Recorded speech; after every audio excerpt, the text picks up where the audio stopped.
Lexington and Concord, Trenton, Saratoga, Yorktown, Bunker Hill. Those names hit most of us early.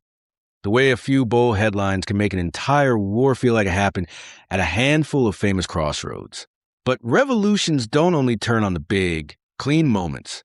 Sometimes history moves in places that feel inconvenient, slow, wet, uncomfortable. Sometimes it moves through supply depots, narrow channels, and half-built forts, where a decision made in mud can matter as much as a decision made in a marble hall. This is Insights into History, Season 1, Episode 6, Delaware Defenders, Part 1. In 1777, one of those make-or-break muddy places was the Delaware River. And this episode is a setup to a fight that rarely gets top billing, but absolutely shaped what came next. The American effort to lock down the Delaware, squeeze British supply lines, and turn the capture of Philadelphia into a prize that cost the British more than they expected to pay. It's a story with fortifications on both sides of the river, underwater barriers built to tear into ship hulls like a tool blade, naval skirmishes, land assaults, and some of the most recognizable names of the Revolutionary War. And here's why it matters. Those river defenses didn't just protect a stretch of water. They forced the British to solve a dangerous logistics problem instead of doing what victorious armies want to do, chase down the enemy and finish the job. By 1777, Philadelphia wasn't simply a big city. It was the political center of the Revolution.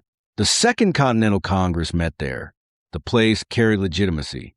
And General William Howe, the British commander, believed that if he couldn't cut off the rebellion's military head, Washington and the Continental Army, then maybe he could cut off the political head instead. So Howe proposed a bold move to Lord George Germain, the British official running the war effort. Take Philadelphia, scatter Congress, rattle the rebellion, and force the whole thing to collapse. Germain signed off on the idea, though not with as many troops as Howe wanted. And at almost the same moment, Germain also greenlit another major campaign. General John Burgoyne driving south from Canada toward Albany, aiming to slice New England away from the other colonies. On paper, those two operations could have supported each other. In real life, they didn't. Howe decided to reach Philadelphia by water, put the army on ships, sail south, come into the Chesapeake, and then march over land. He avoided the risks of pushing across New Jersey, but the trade-off was enormous. By choosing the sea route, Howe also removed himself from any practical ability to help Burgoyne when Burgoyne ran into trouble. And that trouble would eventually explode into the disaster at Saratoga, one of the turning points of the entire war. Why did Howe choose that path? Historians have argued over it for a long time. Strategy, pride, rivalry, maybe all of the above. Historian John Alden suggested ego could have mattered. Was Howe truly eager to help Burgoyne take the glory? Howe, for his part, wrote to Burgoyne in mid-July of 1777, saying his main effort would be in Pennsylvania, unless Washington headed north and could be pinned there, in which case Howe promised he'd move to assist. If you read only that letter, it sounds like coordination. But wars run on calendars and coastlines, and the calendar and the ocean don't care about well-intended letters. In late August 1777, Howe landed near the northern end of the Chesapeake Bay, roughly 55 miles from Philadelphia. Then he started marching north. Washington moved to block him with around 11,000 men positioned along Brandywine Creek. The battle came on September 11, 1777. And before we continue, quick sidebar, because history loves coincidences in the worst way. September 11th is oddly crowded on the historical calendar. In the year 9 CE, Rome suffered its infamous defeat in the Teutoburg Forest, where Germanic forces wiped out 3 Roman legions. And in 1609, Henry Hudson's voyage included European encounters around what would become the New York Harbor region. There are other September 11th factoids people throw around, but those lists tend to drift into shaky territory fast. So we'll stay anchored to what can be clearly supported. Back to 1777. At Brandywine, Washington's army got outflanked near Chad's Ford and had to pull back. American losses were somewhere around 1,000 to 1,300 men. British losses were roughly in the high 500s. Washington didn't just vanish after that. He kept pressuring Howe with skirmishes, trying to slow the advance and cost the British time and energy. but he couldn't stop the march. On September 26, Howe entered Philadelphia without a fight, and at first glance, that looked like the kind of victory London wanted. The biggest city in the colonies in British hands. But the victory had a hollow center. Congress was already gone. The Continental Congress had evacuated, first to Lancaster, then to York, Pennsylvania. So Howe captured the city, not the political leadership he hoped to trap. And that meant the war didn't end. Philadelphia became a case study in an uncomfortable truth. Taking a capital doesn't automatically win a revolutionary war, especially when the other side can pack up the government like a traveling show and keep resisting somewhere else. Howe left a garrison in Philadelphia and moved most of his troops to Germantown, about 9 miles north, expecting Washington to try something. Washington did. He planned a complicated multi-column surprise attack. Something with the spirit of Trenton, a sudden shock meant to rattle the British and maybe change the momentum. But on October 4th, 1777, nature joined the war. Thick fog rolled over the field and turned coordination into guesswork. Messages didn't reach the right units. Columns lost their routes. Americans in confusion even fired on other Americans. The attack unraveled into a hard defeat. American casualties, killed, wounded, and captured, were around 1,100. British casualties were a bit over 500. Washington pulled back to protect what mattered most, the survival of the army itself. And now we reach the hinge point for this entire series.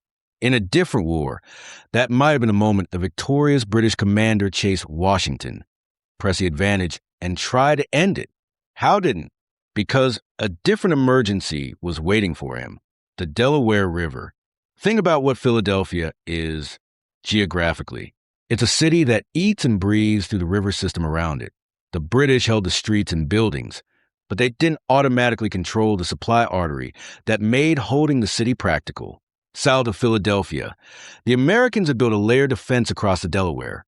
Forts on each bank, obstacles underwater, and even a small naval presence to complicate British movement. If those defenses did their job, Philadelphia could become less like a trophy and more like a trap. Washington understood the logic immediately. In a letter, paraphrasing here, he essentially argued that if the river defenses held, Howe's situation would get very uncomfortable very fast, because water supply could be shut down and land supply might be cut off too. Howe understood it as well. So instead of running Washington to ground, Howe had to solve the river problem first. That's the core theme of this episode. The Delaware defenses bought the Americans something priceless in 1777, time. And time, in that year, was oxygen. Now here's an irony that's easy to miss if you only zoom in on the war years. For a long time, Philadelphia was one of the most important ports in British North America, but it didn't have the kind of fortifications you'd expect for a major river gateway. Part of the story is politics and culture. Pennsylvania's Quaker influence leaned strongly toward pacifism, and for years the colony prioritized stability and negotiation over heavy military builds. But by the middle of the 18th century, the world got harsher. Privateers, rival European powers, the constant threat of raids. Suddenly the Delaware looked less like a trade route and more like an open front door. Plans for a fort on Mud Island had been floated as far back as the French and Indian War era, but they kept stalling. Money wasn't there. Political will wasn't there, and inertia is powerful. Eventually, Pennsylvania's Governor John Penn asked for British military engineering support. British Commander Thomas Gage sent Captain John Montresor from the Corps of Engineers. Montresor was experienced, an engineer and mapmaker, and he drew up multiple designs. But the price tags alarmed the commissioners. A preferred design called for serious manpower and heavy guns, and the assembly wasn't prepared to spend at that level. Construction started around 1771, but it was full of compromises.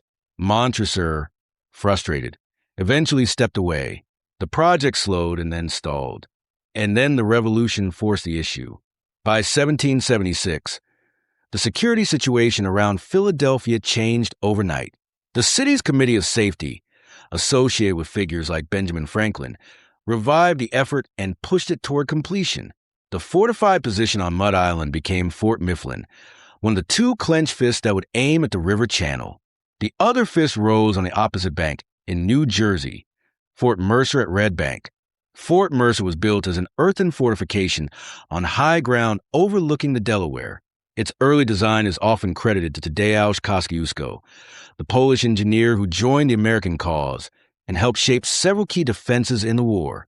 By the fall of 1777, as the British settled into Philadelphia, the Americans rushed troops into Fort Mercer to hold it. The defenders included the 1st and 2nd Rhode Island regiments. Colonel Christopher Green is frequently the name most connected to Red Bank in popular retellings, and leadership details around Colonel Jeremiah Olney appear in discussions of the Rhode Island units as well. But Fort Mercer also gained something else: expert eyes. A French engineer and artillery officer, Thomas Antoine de Maudet du Plessis, arrived with the kind of practical experience the Americans desperately needed. U.S. Army Corps of Engineers histories identify him as assigned to Fort Mercer during this period in an engineering and artillery capacity. When du Plessis looked over the fort, he noticed a problem that sounds almost simple, but can kill a defense faster than enemy cannons. The lines were too big for the number of men available. A fort isn't strong just because it covers a lot of ground. It's strong when you can properly man it, defend it, and move within it without leaving gaps. So du Plessis did what good engineers do when time is short and danger is close. He trimmed the fort into something defendable. He tightened the footprint, added internal works, and built obstacles to shape how an enemy could approach. And one of the most important obstacles was abatis, felled trees laid out with branches sharpened into a tangled barrier. The purpose wasn't subtle. It forced attackers to slow down, bunch up, and struggle in front of the fort where defending fire could do the most damage. Some accounts describe up to 14 cannons positioned to cover approaches, loaded with grape shot to shred close-range assaults. This wasn't about elegance. It was about making an attack feel like charging headfirst into a problem that only got worse the closer you got. Further downriver sat another key position, Fort Billingsport, near today's Paulsboro, New Jersey. Billingsport matters less for heroics and more for mechanics, because it was tied directly to something that made the Delaware defenses frightening to any navy: chevaux de frise. The term originally referred to spiked obstacles used on land to stop cavalry. The Americans adapted the concept for water: submerged frames, fitted with iron-tipped spikes, positioned to rip open hulls or at least funnel ships into narrow channels where forts could concentrate fire. Fort Billingsport was meant to be a strong point guarding those underwater defenses. Plans called for substantial earthworks and parapets. But like many American projects in 1776 and 1777, it ran into the usual enemies. Not only the British, but also shortages of labor, materials, and bodies. It ended up smaller and weaker than intended, with only a limited number of cannons. There's also an intriguing claim tied to Billingsport that shows up in local histories and outreach materials: that the site was purchased by Congress on July 5, 1776, and is sometimes described as the first land purchase made by the United States. That claim gets repeated often in Billingsport-related summaries. The wording can get complicated depending on what counts as a first under different definitions, and we'll put a pin in that nuance for later. But the core point stands.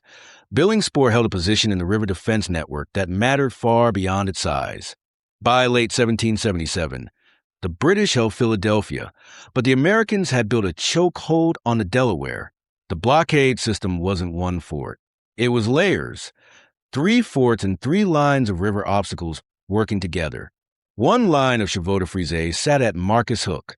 Another was positioned near Fort Billingsport, and a third lay between Fort Mercer and Fort Mifflin, where the river narrowed under concentrated guns. That setup didn't merely inconvenience British ships. It threatened to starve a British army, sitting in the middle of hostile territory. And as October wore on, the pressure escalated. Howe pulled thousands of troops back into Philadelphia to strengthen the occupation. Along with them came loyalist merchants and the many people who trail armies, camp followers, support workers, families. More people meant more demand. More mouths meant more supplies. And supplies are only supplies if you can reliably move them. And then there was the season. Winter was coming. And winter doesn't bargain. If the river froze, navigation could become impossible, and the British would be locked into a city that the Americans could attempt to isolate. Howe needed the river open. Then came the news from the north that made everything feel louder and more urgent. on both sides of the Atlantic. Burgoyne had been defeated at Saratoga. The major Saratoga battles were fought on September 19th and October 7th, 1777. Burgoyne surrendered days later, tied to what became known as the Convention of Saratoga. The agreement offered terms that would let Burgoyne's troops march out, go to Boston, and eventually return home on the condition they wouldn't fight again in North America. But the story didn't end neatly with signatures. Congress later rejected the terms, and the prisoners became known as the Convention Army. Saratoga's impact was enormous. Morale in Britain took a hit. Strategically, Saratoga also helped convince France that the American cause had real weight, making open alliance in 1778 far more likely. And Saratoga deepened tensions among American commanders, especially around Benedict Arnold and Horatio Gates. Arnold's aggressive battlefield performance and the severe leg wound he suffered became part of the victory's legend and part of his personal bitterness. Bitterness that would later harden into betrayal. Also, in an effort to help Burgoyne, too late to save him, Sir Henry Clinton made a strike up the Hudson Highlands on October 6, 1777, capturing Forts Clinton and Montgomery. It was meant as a diversion and a push, but it didn't change Burgoyne's fate. So by late October 1777, the British needed something, not just a tactical success, but a win that felt stabilizing, something that proved the Philadelphia campaign hadn't turned into an expensive dead end. And that brings us right back to the Delaware River forts. Taking those forts wasn't only about clearing a channel for ships. It was political. It was psychological. It was about survival for a British occupation force. Because if the British couldn't reopen the Delaware and supply Philadelphia, they risked holding the biggest city in the colonies and not being able to keep it. That's where we'll pause for now. In part 2, we'll follow the fighting as the British moved to break the river defenses, and we'll see just how much damage a few determined positions on a muddy river could do to an empire's plans. If you have feedback, suggestions, or a story you'd like us to dig into, email comments at insightsintothings.com. That's comments at insightsintothings.com.